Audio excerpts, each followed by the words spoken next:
La monnaie actuelle est nommée fiduciaire ou fiat, car elle repose sur la confiance que les citoyens lui accordent à travers la gestion d'État.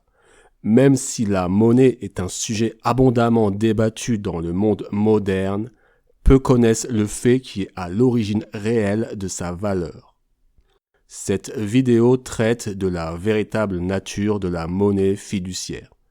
Avant de chercher à comprendre cette nature, il vous faut saisir le concept de fiducie, exposé dans d'autres vidéos. Si ce n'est pas encore le cas, je vous conseille donc de les consulter également afin d'aller plus en avance sur le thème de la monnaie. La monnaie fiduciaire porte ce nom parce que son émission se base sur la confiance qui est opérée à travers la fiducie, constituée entre l'État et le citoyen. Les billets de banque ne sont rien d'autre que des bons au porteur, c'est-à-dire qu'il s'agit d'une promesse sous forme papier ayant de la valeur et dont le bénéficiaire est l'individu ayant la détention physique du bon. Mais en l'absence de métaux précieux pour garantir leur valeur, pour que ces billets aient effectivement de la valeur, il fallait qu'ils soient émis à partir d'un titre dont la valeur avait déjà été établie en amont.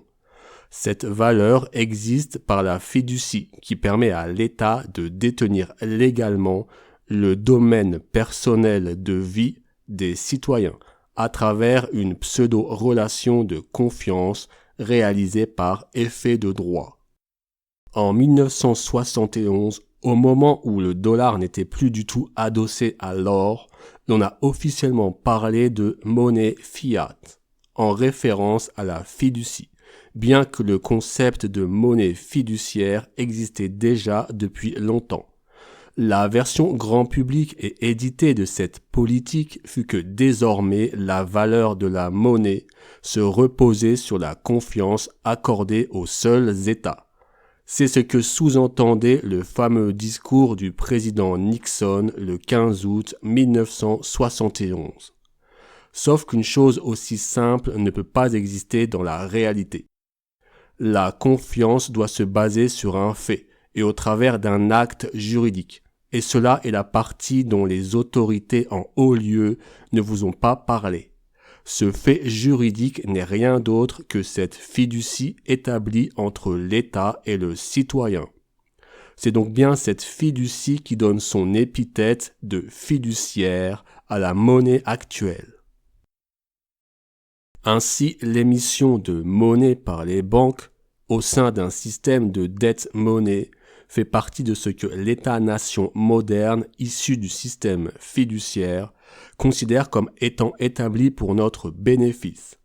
L'usage de cette monnaie sous forme scripturale ou papier par le citoyen est donc partie intégrante de l'exploitation de son titre par l'État et en corollaire les banques centrales. En d'autres termes, l'émission de monnaie-dette est permise par la détention de notre domaine personnel de vie par l'État, via la fiducie. Ce n'est rien d'autre qu'une monétisation de ce titre. Une banque commerciale ne crée donc pas réellement de la monnaie ex nihilo au moment d'une créance. C'est seulement votre titre détenu légalement en fiducie qui le lui permet. La monnaie scripturale des comptes de crédit étant adossée à la monnaie fiduciaire des banques centrales. Au final, la banque prend donc un intérêt à partir d'une créance qui a été permise par vous et votre titre de domaine personnel.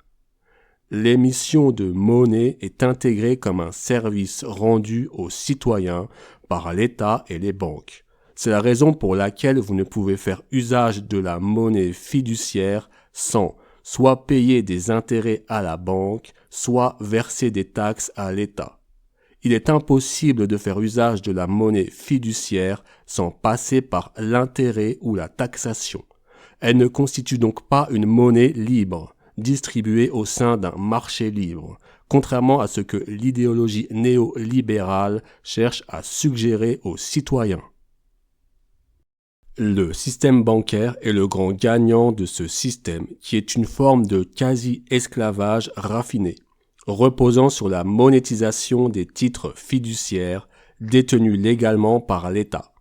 En effet, au moment de la créance, la banque ne fait que se servir de votre droit fiduciaire pour émettre de la monnaie scripturale et une dette.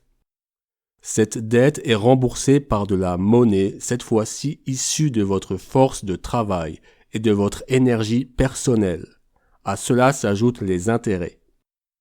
Dans le processus, la banque n'a absolument aucun mérite autre que d'avoir facilité, par des moyens techniques et juridico-financiers mis à sa disposition par l'État et le système légal, l'émission de monnaie. Mais à la base, tout est permis par l'exploitation de votre titre, qui représente votre potentiel d'énergie et votre capacité à rembourser la dette émise par cette même énergie et force de travail. C'est le même système sur lequel repose le fonctionnement de la carte de crédit. La carte permet à la banque d'émettre une créance suite à la signature apposée durant l'acte d'achat. Votre signature permet à la banque commerciale d'accéder au dépôt associé à votre titre fiduciaire, qui lui permet d'inscrire cette somme sur votre compte. Cet argent que vous devrez rembourser avec des intérêts appartient en réalité dès le départ à un fonds dont vous êtes le détenteur légitime mais auquel vous n'avez pas accès légalement. Techniquement, cet emprunt lié aux cartes de crédit appartient au système dit de ligne de crédit. Avant la technologie numérique, les premières cartes de crédit nécessitaient obligatoirement une signature. La signature ne permettait pas seulement d'identifier le titulaire de la carte. Avant tout, elle manifestait l'accord pour l'usage de son titre détenu en fiducie, permettant en amont l'émission de monnaie scripturale, c'est-à-dire en tant que simple inscription sur un compte, par la banque commerciale. Aujourd'hui, la signature se réalise à travers des signatures électroniques implicites ou fortes. Les clés cryptographiques ont également la valeur de signature au sens juridique. Les cartes de débit et de crédit sont d'un emploi extrêmement important pour le système bancaire vis-à-vis de l'usage public de la monnaie. Le fait de pouvoir transférer des unités monétaires scripturales de compte à compte permet d'éviter aux banques de devoir sortir les billets fiduciaires qui en réalité existent en quantité limitée.